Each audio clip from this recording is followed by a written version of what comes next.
Cinema ಥಿಯೇಟರ್ನಲ್ಲೇ ವಿದ್ಯಾಭ್ಯಾಸ ವಸತಿ ವ್ಯವಸ್ಥೆಯನ್ನ ಮಾಡಲಾಗಿದೆ. ಮಕ್ಕಳಿಗೆ ಸ್ವಂತ ಕಟ್ಟಡ ವ್ಯವಸ್ಥೆ ಮಾಡದ ಶಿಕ್ಷಣ ಇಲಾಖೆ ವಿರುದ್ಧ ಆಕ್ರೋಶಗಳು ಕೂಡ ಕೇಳಿ ಬರ್ತಾ ಇದೆ. ಸಿನಿಮಾ ಥಿಯೇಟರ್ನಲ್ಲೇ ವಿದ್ಯಾಭ್ಯಾಸ ಹಾಗೆ ವಸತಿ ವ್ಯವಸ್ಥೆಯನ್ನ ಮಾಡಿದ್ದಾರಂತೆ. ಬಸವೇಶ್ವರ ಥಿಯೇಟರ್ನಲ್ಲಿ ಮಕ್ಕಳಿಗೆ ನಿತ್ಯ ವಿದ್ಯಾಭ್ಯಾಸ ನಡೀತಾ ಇದೆ. ಬಳ್ಳಾರಿ ಜಿಲ್ಲೆಯ ಕುರಗೋಡು ಪಟ್ಟಣದಲ್ಲಿರುವಂತಹ ಥಿಯೇಟರ್ ಇದು. ಗಾಂಧಿ ತತ್ವ ಆದರ್ಶ ಬಾಲಕಿಯರ ವಸತಿ ಶಾಲೆಯ ದುಸ್ಥಿತಿ ಈ ರೀತಿಯಾಗಿದೆ. ಒಂದಲ್ಲ ಎರಡಲ್ಲ 13 ವರ್ಷಗಳಿಂದ ಸ್ವಂತ ಕಟ್ಟಡದ ವ್ಯವಸ್ಥೆ ಇಲ್ಲದೆ ಇಲ್ಲಿ ಪರದಾಟವನ್ನು ನಡೆಸ್ತಾ ಇದ್ದಾರೆ. 225ಕ್ಕೂ ಹೆಚ್ಚು ವಿದ್ಯಾರ್ಥಿಗಳಿಗೆ ಥಿಯೇಟರ್ನಲ್ಲಿ ಪಾಠವನ್ನ ಮಾಡಲಾಗ್ತಾ ಇದೆ. 6ರಿಂದ 10ನೇ ತರಗತಿವರೆಗೂ ಓದ್ತಾ ಇದ್ದಾರೆ ವಿದ್ಯಾರ್ಥಿಗಳು. 2-3 ತರಗತಿಗಳಿಗೆ ಒಂದೇ ಕೊಠಡಿಯಲ್ಲಿ ಪಾಠ ಮಾಡ್ತಾ ಇದ್ದು ಸೂಕ್ತ ವ್ಯವಸ್ಥೆ ಇಲ್ಲದೆ ಕಂಗಾಲಾಗಿದ್ದಾರೆ.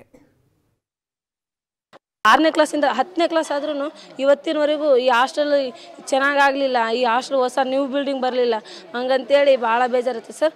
ಮತ್ತು ಬೇರೆ ಸ್ಕೂಲ್ಸು ಈ ಸ್ಕೂಲ್ಸ್ನ ನೋಡಿದರೆ ಭಾಳ ಇದು ಬೇಜಾರಕ್ಕೆ ಸರ್.